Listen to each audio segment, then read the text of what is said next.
पिपर जी बेवा औरत न्याणीअ खे तंग कंदड़ मालिक मकान खिलाफ़ कार्रवाई जी अपील कई आहे। समीना काइम खानी दाईं ते चयो त ॿिनि हफ़्तनि खां घर जो मालिक सईद आलम काइम खानी 14 वरनि जी न्याणी नूर फातिमा के व्हाट्सएप नंबर ते तंग करे पियो। बातें करने लग गया फोन पर कि आप मुझसे दोस्ती करो, मैं आपको सब कुछ करूंगा। 15 दिन से ही मेरी बेटी के साथ कर रहा था।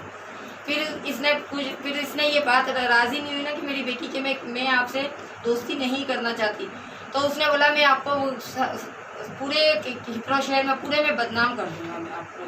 हुन चयो त जवाबदार जे मैसेजेस ऐं वीडियो कॉल जा स्क्रीनशॉट मौजूद आहिनि।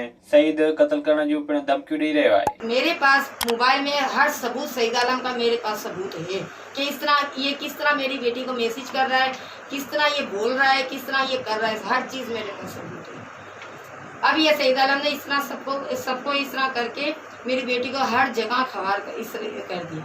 समीना काइम खानी अपील कई त खेनि तहफ़ुज़ ॾेई सईद आलम ख़िलाफ़ कार्रवाई कई वञे। विजिट कयो अवामी आवाज़ मीडिया ग्रुप की वेबसाइट awamiawaz.pk।